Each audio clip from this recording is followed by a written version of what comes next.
नमस्कार, आप देख रहे हैं बुलंद आवाज पूजा सिंह के साथ। दोस्तों, इस वक्त आकाश आनंद बसपा के राष्ट्रीय कोऑर्डिनेटर, उनके हौसले बहुत बुलंद हैं। दिल्ली चुनाव की घोषणा हो चुकी है। यहां पर 5 फरवरी को वोटिंग होगी और 8 फरवरी को नतीजे आएंगे। 5 जनवरी को आकाश आनंद ने जिस तरीके से दिल्ली में पहली चुनावी जनसभा की, दिल्ली के कोंडली में, उसके बाद तो मानो ऐसा लग रहा है जैसे पूरी दिल्ली उन्होंने हिला करके रख दी। हर तरफ आकाश आनंद के उस भाषण की चर्चा हो रही है। जो भाषण उन्होंने कोंडली में दिया, जिस तेवर के साथ दिया, जिस अंदाज के साथ दिया, उसने मजबूर कर दिया है कि लोग आकाश आनंद की फिर से बात करें, एक बार फिर से। जिस तरीके से तेवर लोकसभा के चुनाव में देखने को मिले थे, ठीक वैसे ही तेवर इस चुनावी जनसभा में देखने को मिले। मेन स्ट्रीम मीडिया हालांकि उतनी तेजी के साथ उस तरीके से नहीं दिखा पाया उस चीज को, लेकिन जो यूट्यूबर्स हैं या फिर जो यूट्यूब पत्रकार हैं जिन्होंने बसपा को कवर किया है और बसपा को कवर करते हैं लगातार, उनके हिसाब से अगर आप इस चीज को निकाल करके देखें तो धमाकेदार भाषण रहा। जिस तरीके से उन्होंने सरकार को घेरा, सरकार पर सवाल उठाए, सरकार की मौजूदा नीतियों से लेकर के जो पूर्व में उन्होंने काम किए, उन सब पर घेरते हुए दिखाई दिए आकाश आनंद। चाहे वो कांग्रेस हो, चाहे वो केजरीवाल सरकार हो, चाहे वो आपकी भारतीय जनता पार्टी की मौजूदा केंद्र की सरकार हो, सब पर हमलावर। और सबसे बड़ी खास बात आकाश आनंद की यह है, कोई कुछ भी कह ले, कोई कुछ भी बोले, लेकिन आकाश आनंद जो है वो मुद्दों की बात करते हैं। वो बात करते हैं शिक्षा की, वो बात करते हैं रोजगार की, वो बात करते हैं महंगाई की, वो बात करते हैं सुरक्षा की, वो बात करते हैं विकास की, इंफ्रास्ट्रक्चर की। और यही जो चीज है, यही चाहिए इस वक्त देश को। जो इन सारी चीजों पर बात करे वही व्यक्ति चाहिए, वही नेता चाहिए जो इन सारे मुद्दों पर बात कर सके, सरकार से सवाल पूछ सके इन सारे मुद्दों पर। और आकाश आनंद शुरू से ही, नतीजा बीएसपी का चाहे जो रहा हो, आकाश आनंद बड़े जोर शोर से लॉन्च किए गए लोकसभा में, उसके बाद बिठा दिए गए लोकसभा के बिल्कुल भरे हुए चढ़े हुए चुनाव के बीच में। उसके बाद काफी समय तक वो साइड रहे। फिर हरियाणा का इलेक्शन आ गया, फिर उसमें आकाश आनंद को एक बार फिर से प्रमोट किया गया। महाराष्ट्र के चुनाव में आकाश आनंद बिल्कुल दिखाई नहीं दिए, लेकिन अब जब दिल्ली में चुनाव है तो दिल्ली की पूरी बागडोर, पूरी कमान वो आकाश आनंद को सौंपी गई है, आकाश आनंद को दी गई है। अब मीडिया ने उसमें से एक सेंटेंस आकाश आनंद का बोला हुआ निकाल लिया, वो द्रौपदी की साड़ी वाला।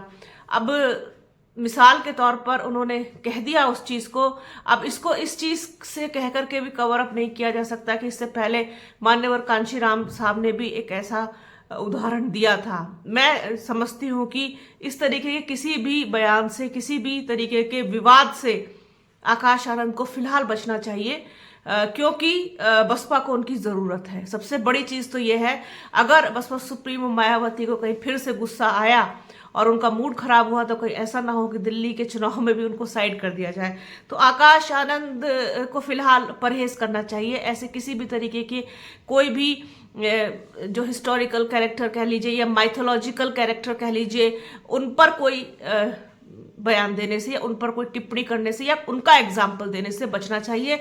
एग्जाम्पल देने के लिए बहुत सारे कैरेक्टर्स मौजूद हैं, चाहे वो हमारे देश में, लेकिन किसी इस तरीके से नहीं करना चाहिए, क्योंकि सारा जो पूरा एक माहौल होता है ना, वो खराब हो जाएगा, पूरा माहौल बिगड़ सकता है अगर बसपा सुप्रीमो मायावती ने कोई फैसला फिर से ले लिया तो। अभी एक बार फिर से चर्चा हो रही है, और जिस तरीके से उन्होंने दिल्ली में भाषण दिया है, दिल्ली में सवाल उठाए हैं सरकारों के खिलाफ, उसने आकाश आनंद की चर्चा करने के लिए एक बार फिर से मजबूर कर दिया है सबको कि आकाश आनंद की बात हो। और आकाश आनंद ने आज फिर एक्स पर अब एक पोस्ट लिखी है, और उस पोस्ट में उन्होंने फिर से सवाल किया है सरकार से। क्या है वो पोस्ट, आइए आपको बताते हैं।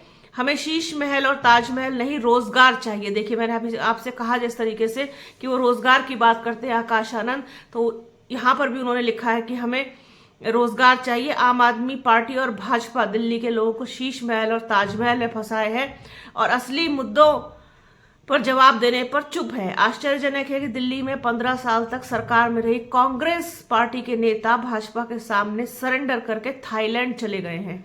ये थाईलैंड का उदाहरण उन्होंने दिया है यहाँ पर कि कांग्रेस के नेता सैर सपाटा करने के लिए गए हुए हैं।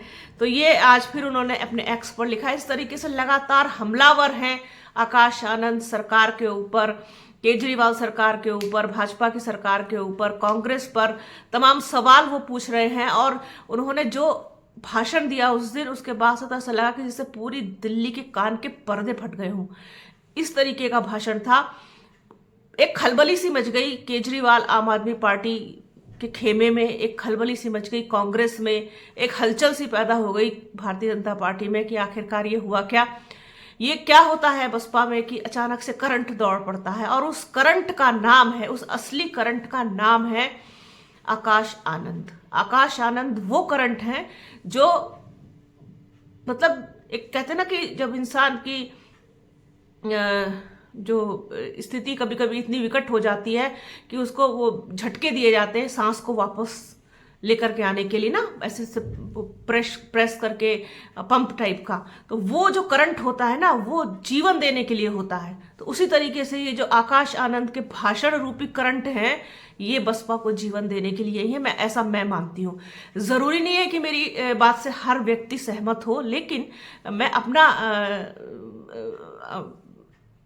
पॉइंट ऑफ व्यू रखती हूँ, अपने नज़रिए से चीज़ों को देखती हूँ। तो उसी नज़रिए से मैं बता रही हूँ कि आकाश आनंद एक ऐसा 440 वोल्ट का करंट है जिससे अच्छा को डर लगता है। साथ ही साथ जो उनका अंदाज है बोलने का, और मैं इस बात की बहुत प्रशंसा करती हूँ उनकी कि वो मुद्दों की बात करते हैं। मेरे लिए नेता वही जो मुद्दों की बात करे। वो नेता कोई भी हो सकता है। वो नेता भारतीय जनता पार्टी से हो सकता है, वो नेता कांग्रेस से हो सकता है, आम आदमी पार्टी से हो सकता है, समाजवादी पार्टी से हो सकता है, बहुजन समाज पार्टी से हो सकता है।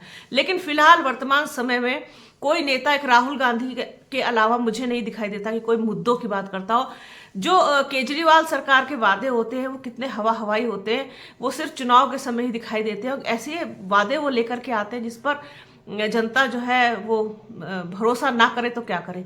हालांकि बहुत सारी चीज़ों को उन्होंने किया भी है, लेकिन बहुत बेहतर दिल्ली तो वो नहीं बना पाए अपने सेकंड टर्म में। हालांकि रोड़े जो है उनकी राह में सरकार भी कम पैदा नहीं करती है, ये भी एक वजह है। लेकिन फिर भी दिल्ली के लिए और बेहतर और कुछ किया जा सकता है। अब सबको तो जेल ही में डाल दिया, तो कोई करता भी तो क्या करता। खैर, ये पूरा अलग मुद्दा है। लेकिन बसपा के लिए वास्तव में आकाश आनंद इस वक्त सख्त जरूरत है, और इन्हीं तेवरों की जरूरत है, इसी अंदाज की जरूरत है, इसी करंट की जरूरत है। बस अपने आप को संभाल के रखते हुए, अपने आप को बहुत कॉम्पैक्ट बनाते हुए सारी चीज़ों को करना है और आगे बढ़ना है।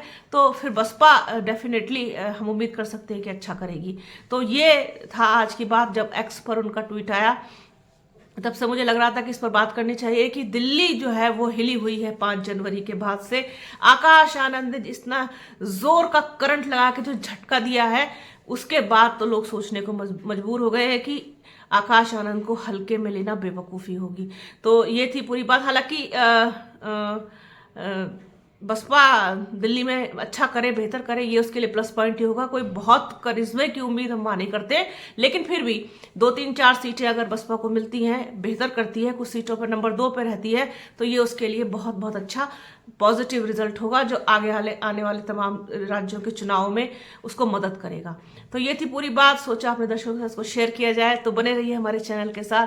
हमारे चैनल को लाइक कीजिए, शेयर कीजिए, सब्सक्राइब कीजिए, बेल आइकन घंटी जैसी आकृति जरूर दबाइएगा, जिससे कि आने वाले वीडियो का नोटिफिकेशन आपको मिल सके। वीडियो को प्लीज़ पूरा देखिएगा, ज़्यादा से ज़्यादा शेयर कीजिएगा।